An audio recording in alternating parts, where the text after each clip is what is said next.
So the YouTube community has convinced you that this articulating screen is better than the tilt screen found on the A7 III, and why that's only partially true. And in this video, we're going to go over 10 topics and the pros and cons of each system.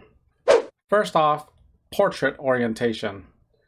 Clearly, if you're at eye level, there's no problems with portrait orientation. But as you go towards a very low angle and you need to look down on it, then the articulating screen clearly wins it. Winner in this category is clearly the articulating screen. Landscape orientation. Landscape orientation, I would say that the tilt screen is better for a few reasons. First, it's very quick. Second, you're already in that mode. Third, you have access to the touchpad. So when you have your eye up to the EVF and you're using the touchpad and suddenly have to drop lower, it's all ready and go. The problem with the articulating screen is that if you're using the touchpad with your right hand, you can maybe using it and then you have a low angle shot. You have to pull it out and look down on your camera. So it's just a little bit of a hassle. Winner goes to the tilt screen. Third topic, let's say you're stuck against the wall and you need a very difficult to reach angle and you're in the corner of the wall. Articulating screen comes to the rescue. Winner for the most versatile angle would be the articulating screen. When it comes to vlogging, it's quite simple. The articulating screen is better. You can see yourself. It's not too difficult to do. It's not completely end of the world when it comes to a tilt screen.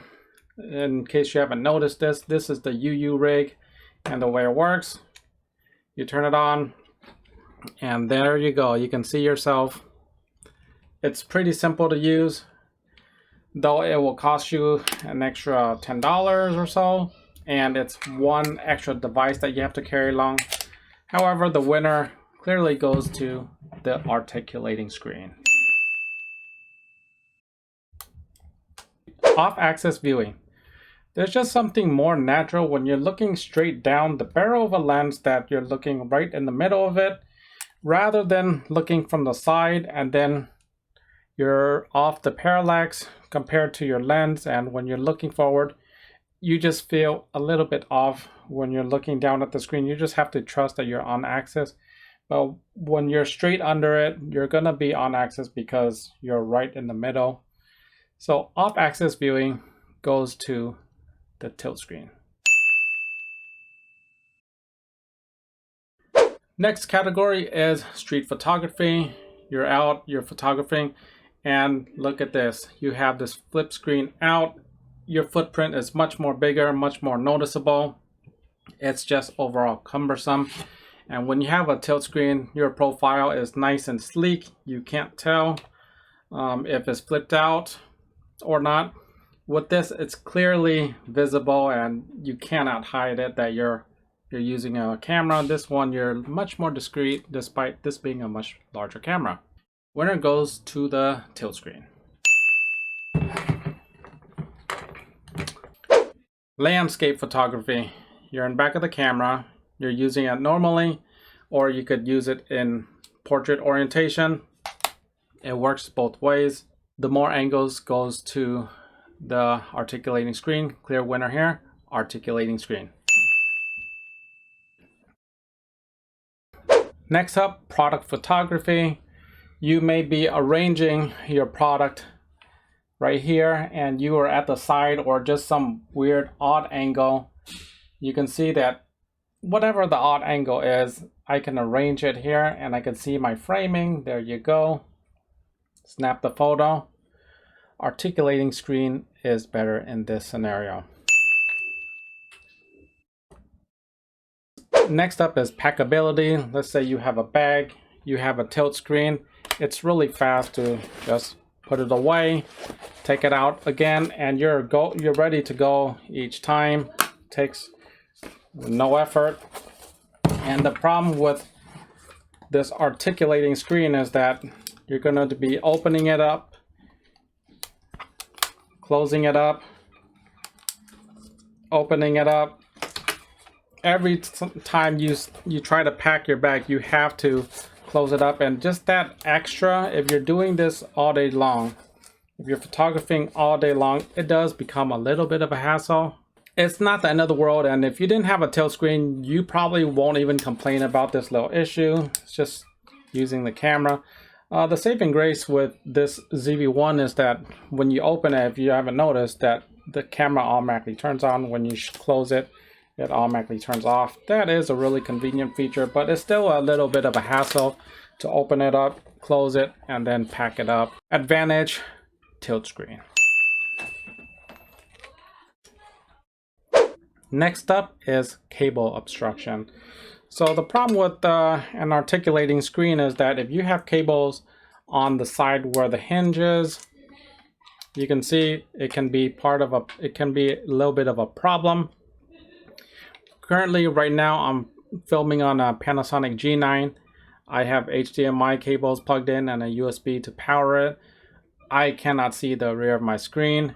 And even if I use one of this on the back, this thing will not work because you cannot tilt the screen at the same time. So I'm blind to that screen. There's no way I can see it, and I just use my monitor right here.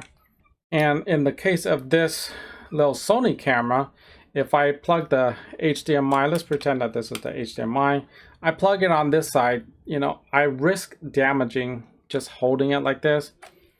So wherever you have your cables is kind of an obstruction. There's an obstruction going on, and it doesn't work as cleanly. If I'm using the tilt screen, I can plug whatever I need to this side, and it's not a problem at all. Here it is with the cable. You see the cable could be in, and whoops, there that goes. But there is no obstruction because my screen is right here.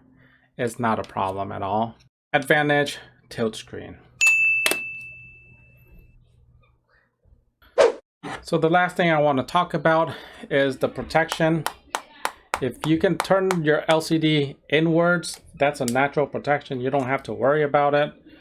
On the flip side, it's not too difficult of a deal to have a screen protector, but you can get your screen protector damaged, or you could even crack your screen more easily if this is exposed all the time. I've never had it happen. However, I've had a really big scratch on the A9 screen, but I had a screen protector on it, so it wasn't the end of the world. I've seen other people crack their LCDs before. I don't think it's possible that you crack the LCD unless like you toss this and then you kick it really hard or something. This thing is a really good protection system for your rear LED screen. Protection factor goes to the articulating screen. So those are 10 differences between tilt and articulating screens. I tallied up 6 for the articulating screen, 4 advantages for the tilt screen. However, it doesn't mean that they're all weighed the same. Some people may weigh that the packingness and having that center axis right below you matters more because it makes them more comfortable, and access to a very fast touchpad may matter more to you. And some people, they just got to have their vlogging device, or it's very important for them to get these low angle portrait shots, which are amazing at times. So you'll never have a full consensus unless you have something like the screen that comes from the Sony A99 or the Sony S1H, which gives you the ability to tilt and fully articulate. You'll always have a difference in opinion when it comes to this sort of thing. And that wraps it up. If you guys found the video interesting, smash the like button, subscribe for more videos, and I will see you on the next one. Take care.